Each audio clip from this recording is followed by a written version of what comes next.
Salam, saudara. Puji Tuhan pada saat hari yang sangat indah ini. Ya, Pak pikir tadi nggak ada yang datang. Ternyata saya sangat iri dengan saudara kami yang sangat jauh, ya. Bapak Nali. Dimana pagi-pagi sekali mungkin berangkatnya tadi lebih pagi daripada saya mandi. Mungkin yang pertama kali mengikuti ibadah di tempat ini boleh memperkenalkan diri, Pak. Nama saya Junianto. Puji Tuhan, Mas Junianto. Mari kita berikan sambutan kepada Mas Junianto. Nah, Bapak Ibu, saudara sekalian yang dikasih oleh Tuhan, di mana pada saat hari ini, ya, kita kedatangan tamu yaitu Bapak Sunari dan Mas Junianto. Itu hal yang luar biasa. Semangatnya ya, yang saya iri itu semangatnya. Pagi-pagi sudah datang dari sana ke sini tuh, kalau saya mungkin masih bangkong ya, tetapi hari ini bersemangat luar biasa. Yang luar biasa Tuhan, Pak, bukan saya. Ya, karena Tuhan, puji Tuhan. Nah, kemarin minggu kita sudah belajar di dalam Markus pasal yang keberapa? Markus berapa, Pak Sih? Pasal 6 ayat yang keberapa?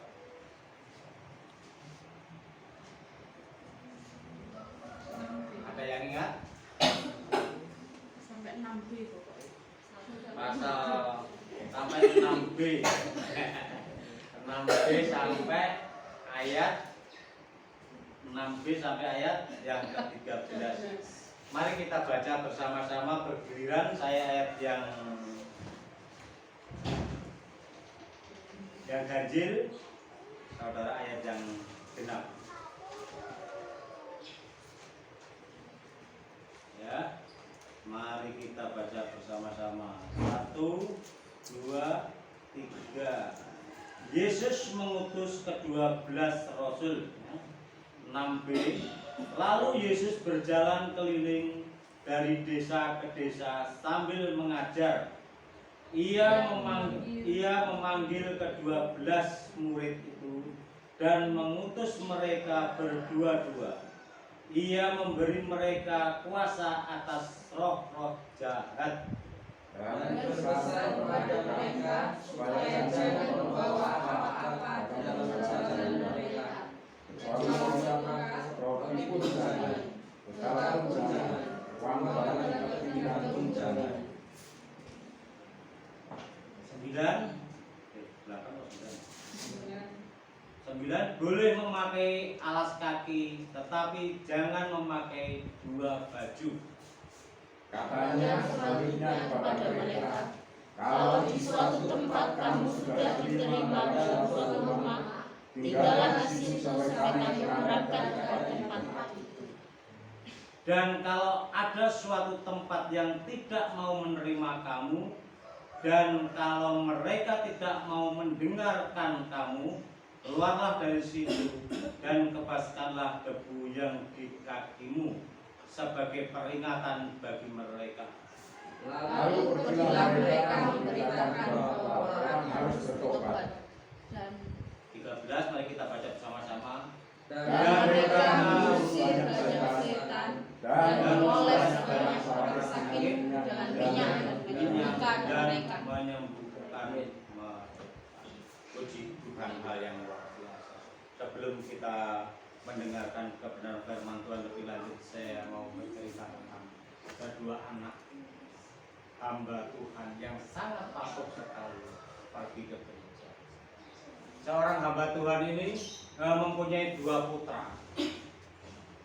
2 putranya itu sangat rajin sekali pergi ke gereja.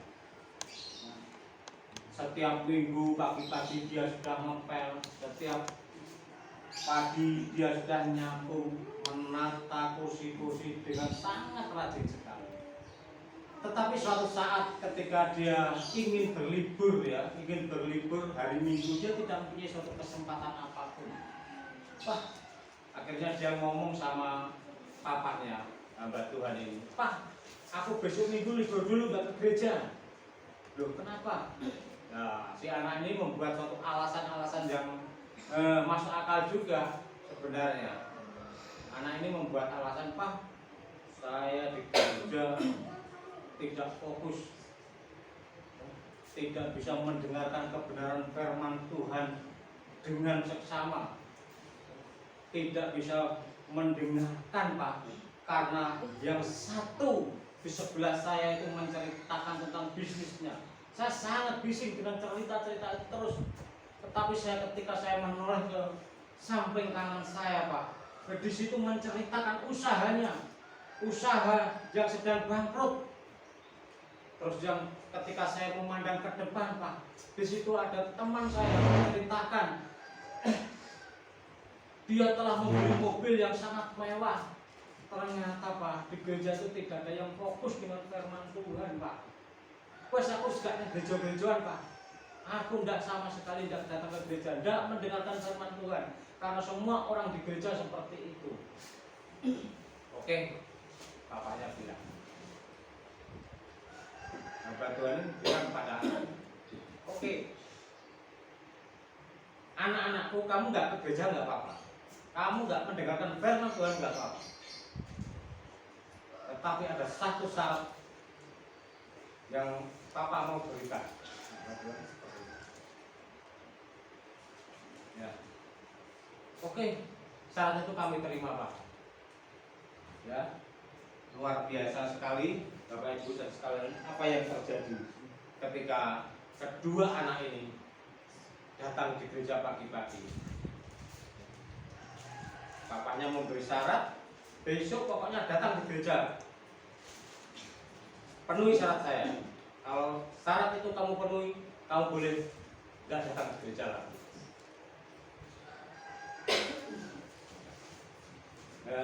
Ketika itu bapaknya langsung menyodorkan 2 gelas yang dipenuhi dengan air. Nah, dipenuhi dengan air. Bapaknya ini ngomong sama anaknya yang pertama dan yang kedua. Dah nanti kalau firman Tuhan dimulai, pegang air ini. Kamu satu, ini satu. Ya, Pak. Setelah itu saya nggak kerja nggak apa-apa, Pak, ya. Silahkan nggak kerja nggak apa-apa. Akhirnya firman Tuhan dimulai, anak itu dikasih, mau dimulai anak itu dikasih, ini kamu, ini kamu. Setelah dua-duanya menerima air putih itu, diisi penuh, tidak kurang sedikit pun peres dari gelas itu. Pokoknya tidak tumpah. Bapaknya bilang, ketika firman Tuhan disampaikan, tolong kamu berjalan keliling gereja ini, tapi jangan setetes pun tumpah air ini. Benar, dijalankan benar sama kedua anak ini. Ketika firman Tuhan dimulai, anak Tuhan itu sangat takut sekali melihat air ini nanti kalau sampai menetes atau tumpah. Dia fokus dengan apa yang mereka pegang itu. Dia memutari ruangan gereja, memutari dengan sangat pelan sekali dia berjalan, sangat pelan sekali. Ketika firman Tuhan selesai, papanya bilang kepadanya, gimana, Nak? Tadi ketika kamu di gereja membawa air itu, kamu melihat enggak ada jemaat-jemaat yang menceritakan bisnisnya, ada jemaat yang menceritakan membeli mobil barunya, ada jemaat yang menceritakan pacarnya, dan lain sebagainya diceritakan ayahnya kepada sang anak. Tapi anak itu langsung tertegun melihat perkataan bapaknya itu. Tidak, Pak. Tidak, saya tidak melihat sama sekali, dan saya tidak mendengarkan orang yang mengatakan bisnisnya, membeli mobil baru dan menceritakan pacarnya di sebelah saya nggak dengar. Terus bapaknya bilang seperti ini, nah seperti itulah servisnya kamu. Datang kepada Tuhan itu jangan memandang kanan dan kirimu, jangan berfokus kepada orang lain, tapi fokuslah kepada Tuhan. Nah, baru si anak ini menyadari, Ketika saya benar-benar berfokus memandang kebenaran firman Tuhan, urusan pribadi saya dengan Tuhan, saya tidak akan menghiraukan orang lain berbicara apapun tentang saya. Tidak memperhatikan orang lain yang menceritakan hal-hal yang tidak berkenan di hadapan Tuhan pada waktu mendengarkan firman. Tidak mendengarkan ocehan tetangga pada waktu kita datang kepada Tuhan. Mungkin banyak orang-orang percaya saat hari ini baru percaya saja mau datang di gereja, tiba-tiba wong ae dadi wong Kristen saiki. Wah, takutnya luar biasa. Mungkin seperti itu ya yang kita banyak lihat di kalangan orang-orang yang baru percaya. Makanya saya sangat setuju dengan penemuan MJ. Begitu Pak Nari ya. Karena ketika kita menemukan jiwa baru, dialah bertumbuh mereka secara kuat. Ketika dia dikuatkan, maka dia berani menghadapi suatu tantangan. Demikian juga anak ini tadi, ketika dia berani menghadapi tantangan, dia sudah tidak lagi menghiraukan ocehan tetangga kanan kiri dan saudara-saudara di sekeliling. Akhirnya pada waktu hari Minggu, dia tetap rajin datang di gereja. Ada haleluya. Amin. Puji Tuhan. Demikianlah pada saat hari ini juga kita mendengarkan benar firman Tuhan apa yang diperintahkan oleh Tuhan di dalam ayat yang ke-6b. Lalu Yesus berjalan keliling dari desa ke desa sambil mengajar. Nah, dari desa ke desa Tuhan Yesus mengajar, memperkuat iman kepada murid-muridnya. Tetapi iman ini harus disertai perbuatan. Perbuatan apakah yang dibekalkan kepada murid-muridnya ini kepada Tuhan Yesus Kristus? Kita melihat di dalam ayat yang ke-7. Ia memanggil ke-12 murid itu dan mengutus mereka berdua-dua. Ia memberi mereka kuasa atas roh-roh jahat. Nah, ini bekal yang luar biasa yang diberikan oleh Tuhan Yesus Kristus kepada para murid. Demikian juga sebenarnya pada saat hari ini kita sudah dibekali oleh Tuhan. Barang siapa yang percaya, jangan percaya saja, tetapi percaya mempunyai iman yang kuat dan teguh menjadi utusan daripada Tuhan kita Yesus Kristus. Utusan untuk mencari pembenaran, karena setiap orang yang diutus oleh Tuhan Yesus itu adalah setiap orang untuk mencari jiwa-jiwa yang tersesat. Siapakah jiwa-jiwa yang tersesat itu? Jiwa-jiwa yang tersesat adalah jiwa-jiwa yang belum mengenal Yesus Kristus seutuhnya. Banyak orang pada akhir zaman ini mengenal Yesus hanya sekedar mengenal saja. Allah Yesus toh. Yesus itu adalah Tuhan yang Kristen, hanya seperti itu.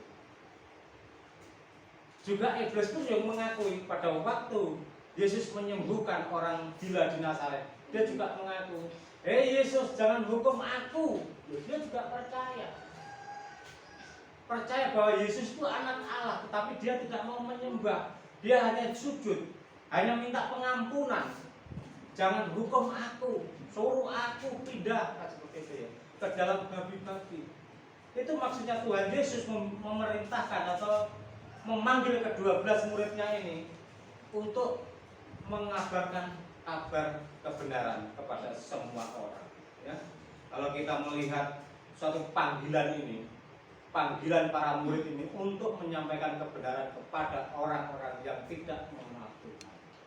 Bagaimana di dalam setiap kehidupan kita pada saat ini? Kalau kita benar-benar menjadi seorang murid daripada Raja segala raja, Tuhan segala Tuhan, Tuhan yang menjadi hakim seluruh umat manusia di bumi dan di sorga. Kita harus benar-benar mengikuti jejak. Kita diberikan mandat oleh Tuhan, dipanggil, diberi mandat sesuai dengan Matius 28 ya, ayat 19-20. Jadikanlah semua bangsa murid itu, baptislah mereka dalam nama Bapa dan Roh Kudus. Itu adalah mandat yang diberikan kepada kita. Tetapi Tuhan juga mempunyai syarat pada waktu memberikan mandat itu. Syarat apa kira-kira? Mari kita baca bersama-sama. di dalam ayat yang ke-8. Dan berpesan kepada mereka supaya jangan membawa apa-apa dalam perjalanan mereka kecuali tongkat, roti pun jangan, bekal pun jangan, uang dalam ikat pinggang pun jangan. Boleh memakai alas kaki tetapi jangan memakai 2 baju. Katanya selanjutnya kepada mereka, kalau di suatu tempat kamu sudah diterima dalam suatu rumah, tinggallah di situ sampai kamu berangkat dari tempat itu. Dan kalau ada suatu tempat yang tidak mau menerima kamu, dan kalau mereka tidak mau mendengarkan kamu, keluarlah dari situ dan kebaskanlah debu yang di kakimu sebagai peringatan bagi mereka. Puji Tuhan, firman Tuhan dengan gamblang dan jelas menjelaskan bagi kita pada saat pagi hari ini. Adalah suatu saat pada waktu kita menginjil, memberitakan firman Tuhan. Tuhan sudah memperingatkan, jangan kamu memakai baju, memakai sangu yang double. Kenapa? Tuhan memberikan mandat demikian. Sebab mungkin pada saat itu seperti rasul-rasulnya Tuhan Yesus, ada yang kaya, ada yang miskin pada saat itu. Kalau kita melihat Simon dari Kirene, dia adalah seorang nelayan, pekerjaannya nelayan. Kalau dia nggak menangkap ikan, dia nggak punya uang. Ya, tetapi kalau kita melihat Matius, si pemungut cukai, dia sebagai orang kaya, ya, diutus menginjil, dia masih sangunya banyak. Nah, ini maksud Tuhan Yesus adalah supaya tidak iri di antara para murid. Makanya Tuhan Yesus menjelaskan, jangan membawa apapun dalam perjalanan mereka kecuali tongkat. Tongkat ini sebenarnya adalah suatu peringatan. Ya. Kalau kita membawa bekal sangu, otomatis membawa uang banyak, yang satu tidak. Yang satu bisa membeli makanan, yang satu tidak. Nah, seperti itu. Sehingga membuat keiri-hatian di dalam pribadi mereka akan terjadi. Tetapi hikmat yang diberikan Tuhan itu sangat-sangat luar biasa. Sehingga membuat persamaan di antara para murid yang satu dengan para murid yang lain. Jadi semuanya hanya diperbolehkan hanya membawa tongkat. Tongkat itu maksudnya apa? Tongkat itu adalah pembenaran firman Tuhan yang sudah dibekalkan kepada para murid. Ya. Di sini dikatakan dalam perjalanan mereka kecuali tongkat, roti pun jangan, panganan tidak boleh, tapi hanya disuruh membawa kebenaran firman Tuhan. Tongkat yang diberikan Tuhan, tongkat estafet ini, yaitu dari Tuhan Yesus diwariskan kepada murid-muridnya, diberikan kuasa yang luar biasa kepada murid-muridnya, sehingga melalui mujizat-mujizat atau tongkat yang dipakai oleh para murid ini nanti bisa membawa para murid ini untuk menyampaikan kebenaran Allah yang bagaimana yang harus disampaikan kepada orang-orang itu. Kebenaran yaitu untuk menerima anak tunggal Allah, yaitu Yesus Kristus. Kalau kita melihat di dalam Yohanes pasal yang ketiga ayat yang ke-16, barang siapa yang tidak memiliki anak, maka dia tidak akan memperoleh hidup yang kekal. Ini yang disiarkan, ini yang diajarkan kepada para murid-murid untuk menyebarkan kabar keselamatan. Nek kamu tidak menerima anak yang dilahirkan oleh Maria, maka kamu tidak akan mempunyai hidup yang kekal dalam kerajaan surga. Karena sudah bukti, sudah nyata sekali. Pada mulanya adalah firman yang dikotbahkan Pak Haji kemarin. Firman bersama-sama dengan Allah. Firman turun ke dunia, menjelma sebagai manusia melalui Bunda Maria. Itulah keberuntungan bagi umat-umat yang percaya kepada Yesus Kristus atau Isa Al-Masih, yang memberikan lapang dada bagi kita untuk menyampaikan kebenaran kepada orang-orang yang tidak mengenal Tuhan. Karena dengan mutlak, Bapak Ibu Saudara sekalian yang dikasihi oleh Tuhan, tidak ada seorang pun yang datang ke dalam kerajaan surga kalau tidak melalui Yesus Kristus. Itu sudah menjadi mandat, sudah menjadi otoritas daripada Allah kita. Siapapun orangnya, kaya atau miskin, betapa besarnya kuasa Allah itu diberikan kepada murid-murid sampai dia berani. Aku tidak peduli engkau punya kepercayaan apa, beragama apa, karena kepercayaan dan agama tidak bisa menyelamatkan seluruh umat manusia. Karena Tuhan Yesus Kristus sudah mempunyai mandat dan undang-undang yang dasar. Yaitu kalau kita melihat di dalam Yohanes pasal yang ke-14 ayat yang ke-6. Akulah jalan dan kebenaran dan hidup. Tidak ada seorang pun yang datang kepada Bapa kalau tidak melalui. Sang Raja dunia ini, Sang Raja akhirat ini, ya, memiliki undang-undang. Jadi dia tidak memandang orang kaya, orang miskin, miliarder,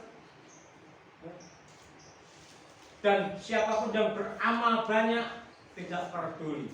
Meskipun mereka amalnya segunung, tidak bisa masuk surga kalau tidak melalui Yesus Kristus Tuhan. Itulah keberuntungan kita mengenal dan menyembah Tuhan kita Yesus Kristus. Karena pada hakikatnya semua orang itu telah berbuat dosa. Kalau kita melihat di dalam Efesus pasal yang 2 Efesus pasal yang kedua ayat 8 dan 9. Sebab oleh karena kasih karunia kamu diselamatkan. Itu bukan hasil usahamu. Jadi kalau kita sudah melihat undang-undang ini, kita diselamatkan itu bukan hasil usaha kita. Itu disampaikan kepada orang-orang yang tidak mengenal Tuhan. Kamu loh, kalau tidak mengenal Yesus, kamu tidak mempercayainya, kamu akan masuk ke neraka. Karena sudah ada undang-undang yang diberikan oleh Tuhan, yaitu Tuhan Yesus Kristus. Kalau engkau tidak sujud benar-benar dan memohon kepadanya, nol hasilnya. Karena firman Tuhan menyatakan dengan jelas, itu bukan hasil usahamu kalau engkau bisa naik surga. Karena kalau itu memang orang-orang yang beramal banyak, orang-orang yang bisa berkorban banyak, bisa naik surga. Tentunya dia di surga sana mungkin tambah sombong lagi. Aku naik surga karena aku bisa memberikan kepada si A si B, aku bisa menyumbang si A si B, aku bisa mencukupi si A si B, aku bisa memberikan yatim piatu dengan berlimpah-limpah, dengan kesombongan kekayaannya. Dengan kesombongan kekayaannya, maka ini ditegaskan sekali lagi di dalam Roma ayat yang ketiga, pasal yang ke-23. Coba kita melihat sebentar.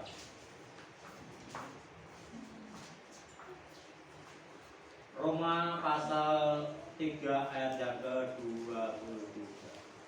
Karena semua orang telah berbuat dosa dan telah kehilangan kemuliaan Allah, dan oleh kasih karunia telah dibenarkan dengan cuma-cuma karena penebusan dalam Kristus Yesus. Nah, Bapak Ibu Saudara yang dikasihi oleh Tuhan, di mana pada saat hari ini kita telah mendengarkan kebenaran. Jadi semua orang itu telah berbuat dosa. Yang dapat menghapuskan segala dosa adalah Yesus Kristus. Dalam penebusannya di kayu salib, itu sebenarnya dosa-dosa kita lah yang ditanggung oleh Dia. Kita sebagai anak-anak Tuhan sebenarnya paling enak. Enaknya gimana? Kita tinggal mengucap syukur. Kita menyembah Dia, apa yang mereka lakukan, perintahkan, kita lakukan. Apa yang seharusnya kita lakukan sebenarnya? Kalau kita tidak benar-benar dengar-dengaran firman Tuhan, kita tidak benar-benar melakukan kebenaran firman Tuhan. Karena orang naik dalam kerajaan sorga, kita bisa menempati sorga yang karena Yesus Kristus, bukan karena usaha kita. Allah Bapa di sorga bukan memandang ketekunan kita datang di gereja, bukan memandang kita banyaknya kita membaca firman Tuhan, tetapi memandang Yesus Kristus dan Roh Kudus yang ada di dalam diri kita, sehingga Allah berkenan. Sehingga kalau Roh Kudus ada di dalam setiap kehidupan kita, Roh Kudus akan terus memimpin kepada kita membaca, mendengarkan kebenaran firman Tuhan, supaya kita mendengarkan suara Allah yang benar. Kalau kita tanpa mendengarkan firman Tuhan, tanpa kita membaca firman Tuhan yang ada di dalam kitab Injil ini, berarti kita tidak mendengar suara Allah. Maksudnya seperti itu, Bapak Ibu saudara sekalian yang kasih. Kadang orang itu berbicara seperti ini, aku mau kesel ya, mosok budal mulai kerja budal kelingan firman Tuhan maca seayat rong ayat, mulai teko kerja baca firman Tuhan lagi. Itu kadang-kadang orang yang tidak memahami suara daripada Tuhan. Tetapi kalau orang itu dekat sama Tuhan, apa yang diperintahkan Tuhan, Roh Kudus senantiasa memberikan ilham, hikmat, memberikan wahyu. Ya, ayo baca firman Tuhan. Dengarkan suara Tuhan, baca. Saya itu kadang-kadang kalau membaca satu pasal gini ya, sampai 4-5 kali. Kenapa? Karena setiap tak baca yang pertama kali biasanya belum, enggak ada apa-apa. Tetapi kalau kita baca yang kedua, saya dapat berkat ini. Berarti suara Roh Kudus melalui satu ayat ini. Saya baca lagi, tambah lagi. Berarti ini tadi juga firman Tuhan yang sangat memberkati, menguatkan iman kita. Kita baca yang kedua, ketiga, keempat, kelima, terus bertambah. Padahal ayatnya tetap sama, pasalnya tetap sama. Itulah yang dinamakan firman Tuhan adalah hidup, karena ada Roh Kudus yang ada di dalam setiap kehidupan. Amin. Hal yang luar biasa pada saat pagi hari ini. Dan kalau kita melihat yang ketiga, yaitu otoritas daripada Allah. Tadi yang pertama adalah suatu panggilan. Tuhan Yesus memanggil ke-12 muridnya pada waktu dulu, tetapi pada saat hari ini Tuhan Yesus memanggil kita untuk menyampaikan kabar kebenaran. Hal yang kedua adalah pembenaran. Jadi setiap orang yang belum mengenal Tuhan Yesus seutuhnya berarti belum benar, belum menerima suatu warisan, yaitu menjadi anak Allah dan menerima warisan kerajaan surga. Maka yang kedua dikatakan pembenaran, untuk membenarkan orang-orang yang bersalah. Sebab semua orang pada akhirnya adalah berbuat dosa, dan ketika dia berbuat dosa dengan perbuatan-perbuatan mereka, dengan amal baik mereka, tidak bisa masuk dalam kerajaan surga. Karena Tuhan Yesus sudah mengatakan dan memberikan otoritasnya. Barang siapa kata Yesus kepadanya, akulah jalan dan kebenaran. Berarti Tuhan Yesus adalah sebagai Tuhan yang hidup dan yang benar. Berarti tidak ada sesuatu pun yang salah. Barang siapa yang datang kepada Bapa, berarti datang kepada gelar Sang Pencipta langit dan bumi seisinya. Kalau tidak melalui Dia, tidak dapat. Karena Dia satu-satunya yang diberikan mandat oleh Bapa yang di sorga. Tidak seorang pun yang datang kepada Bapa kalau tidak melalui Aku.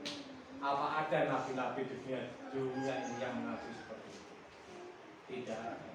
Sampai Nabi Adam, ketika sampai Nabi Isa Al-Masih atau Yesus Kristus, barulah Isa Al-Masih yang menggenapi semua hukum-hukum dari kitab cerita, kitab Kejadian, kitab Mazmur, kitab hukum-hukum Taurat, kitab-kitab nabi-nabi kecil, semuanya belum sempurna. Tidak ada nabi yang mengatakan, nek awakmu munggah swarga gak melalui aku, gak ada sing iso.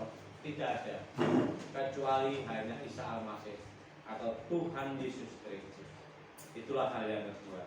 Mari kita melihat hal yang ketiga. Di dalam ayat yang ke-12, lalu pergilah mereka memberitakan bahwa orang harus bertobat, dan mereka mengusir banyak setan dan memoles banyak orang sakit dengan minyak dan menyembuhkan mereka semua. Haleluya, puji Tuhan, terima kasih. Dimana pada saat pagi hari ini sebenarnya disampaikan oleh kita semua yang mendengarkan kebenaran dengan jelas. Lalu pergilah mereka memberitakan bahwa orang harus bertobat. Para murid ini disuruh oleh Tuhan untuk melayani orang-orang yang tidak mengenal Kristus. Kamu harus bertobat, kamu harus bertobat. Bagaimana caranya menobatkan orang? Paling enggak kalau kita sema, seperti itu ya Pak Nari ya. Sema. Dengan cara bagaimana kita bersema? Kita memperkenalkan orang itu, memperkenalkan kepada Kristus. Bagaimana caranya? Supaya orang itu bisa diselamatkan. Karena dengan tegas Tuhan memerintahkan kepada murid-muridnya, ajaklah teman-temanmu, ajaklah saudaramu, ajaklah tetanggamu. Kalau dia mau menerima engkau, ajaklah mereka untuk mereka menerima suatu kerajaan surga. Jangan sampai dihukum dengan kekal, tetapi biarlah mereka memperoleh hidup yang kekal di dalam kerajaan Allah bersama-sama orang-orang kudus, orang-orang suci, bersama Bapak Abraham, Ishak dan Yakub yang ada di dalam kerajaan surga. Karena banyak orang mengenal, oh Bapak Abraham adalah Bapak iman, orang percaya. Tetapi hanya mengenal sebatas Bapak Abraham adalah sebagai Bapak iman, orang percaya. Tetapi dia tidak mengerti kepercayaan Abraham, Ishak dan Yakub itu kepada siapa. Kepercayaan Bapak Abraham, Yakub dan Ishak kepada Allah yang hidup adalah kepada Yesus Kristus atau kepada Isa. Memang pada perjanjian lama itu disebut Yahweh. Di dalam hukum Taurat disebutkan aku adalah aku, seperti itu. Tetapi sebenarnya ketika kejadian, kalau kita melihat ke belakang kejadian Adam jatuh dalam dosa, pada waktu penyembelihan domba untuk diambil kulitnya, dipakaikan kepada Adam dan Hawa untuk menutupi semua anggota tubuhnya. Itu adalah suatu tanda dari Kristus Yesus. Berarti Yesus Kristus itu sebelum Adam diciptakan itu sudah ada. Dan pada waktu pengorbanan Adam itu digenapi pada waktu perjanjian baru. Isa Al-Masih atau Yesus Kristus menjadi korban di kayu salib. Makanya dia berani menekankan, tidak ada seorang pun yang datang kepada Bapa kalau tidak melalui aku.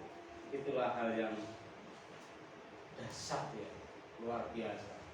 Janji Tuhan. Kita sangat beruntung mengenal Tuhan Yesus Kristus. Nah, di situ bukan saja dia menyuruh orang bertobat. Kalau kita melihat di dalam ayat yang ke-13, dan mereka mengusir banyak setan dan mengoles banyak orang sakit dengan minyak dan menyembuhkan mereka. Dia diberikan otoritas oleh Allah, otoritas untuk memulihkan. Kadang kalau kita melihat saat hari ini, orang kita menengok orang sakit, Bu, jenengan kurung keluar dongane sebatas saras. Orang harus berkata, dongane piye meloro kowe suwi kok sawaras. Bu, Pak, Isa Almasih saged nyembuhni sampean. Seringkali itu yang saya katakan. Dan saya mengutip dari setiap ayat-ayat firman Tuhan. Ayat firman Tuhan saya kutip. Bu, inilah buktinya Isa Almasih dapat menyembuhkan orang sakit, dapat membangkitkan orang mati, dapat memelekkan mata orang buta, dan lain sebagainya. Baru dia percaya, ya coba, jangan coba-coba, saya bilang gitu. Kalau jenengan iya dan amin mau percaya, disembuhkan oleh Isa Almasih. Tetapi kebanyakan orang-orang yang sudah hampir 99% berangkat tapi malu. Contohnya beberapa bulan atau mungkin hampir 1 tahun ini ya juga ada ya. Dan beberapa bulan yang lalu juga ada orang mungkin wah saudaranya sudah kita atasi ya, dipanggilkan beberapa tokoh-tokoh dari tokoh-tokoh agama untuk mendoakan dia supaya lekas dipanggil Tuhan. Ternyata tidak dipanggil-panggil, malah membuat resah keluarga. Ketika kami datang dengan nama Isa Almasih atau Yesus Kristus yang saya sampaikan di rumah itu, akhirnya terjadilah apa yang mereka kehendaki. Pertama-tama dia tidak menghendaki. Ya. Ketika bapaknya ingin lekas dipanggil, dicabut oleh malaikat maut, ternyata tidak dicabut, bapaknya malah sembuh. Tetapi selang kemudian 1 minggu, bapaknya dipanggil Tuhan, baru ada sukacita. Loh, saya bilang gini, kok bapaknya dipanggil Tuhan kok malah seneng? Kan repot sama orang seperti ini ya. Paling enggak kita bersyukur Tuhan sudah memberikan tanda bagi seluruh keluarga itu.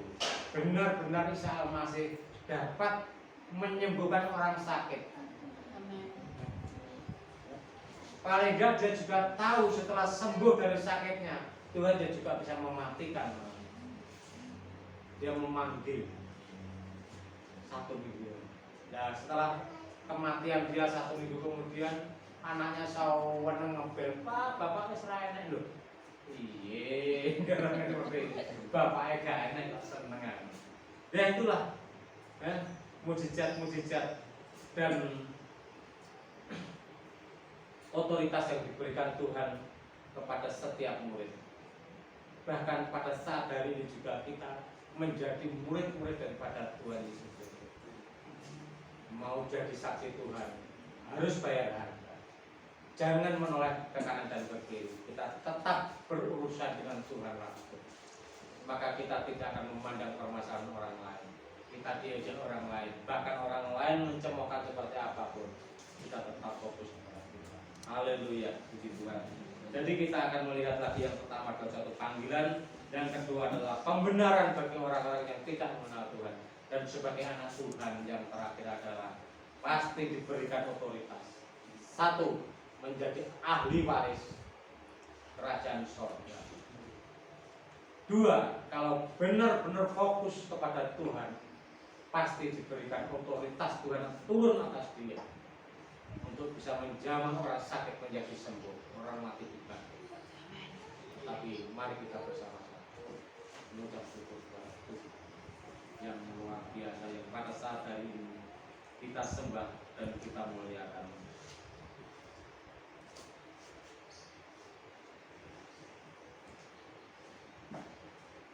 Mari kita berdoa.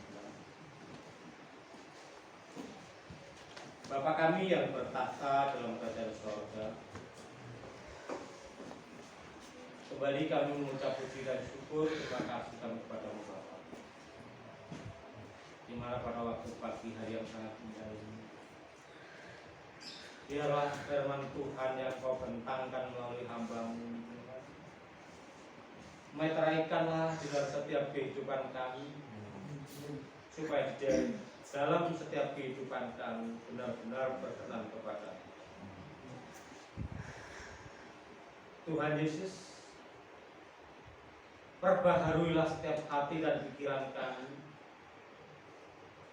untuk tidak menoleh ke kanan dan ke kiri. Biarlah hidup kami semakin hari semakin berkenan kepada Engkau ya Bapa.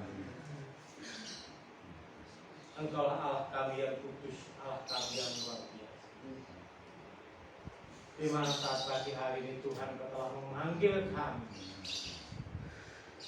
untuk menyampaikan kebenaran-Mu kepada siapapun yang kami temui Tuhan. Ajari kami Tuhan. Pimpin kami dengan segala kuasa Roh Kudus-Mu yang senantiasa mengalir dalam setiap kehidupan kami. Ajari kami dari hari ke hari lebih mendekat kepada Engkau. Terima kasih Bapa. Terima kasih Tuhan Yesus. Dan ajarlah Tuhan setiap mulut kami, lidah kami, untuk menjadi gaya hidup kami menyaksikan kemurahan-Mu, untuk menyaksikan suatu keselamatan yang daripada-Mu, untuk sampaikan kepada mereka. Jadikanlah Tuhan ini sebagai gaya hidup kami, karena gaya hidup kami adalah gaya hidup yang Engkau berikan, yaitu untuk memperkenalkan orang-orang yang belum bertobat, orang-orang yang belum mengenal Engkau, menjadi mengenal Engkau dan boleh diselamatkan. Itulah Tuhan setiap kerinduan kami. Dalam satu nama Tuhan Yesus Kristus, kami bersyukur.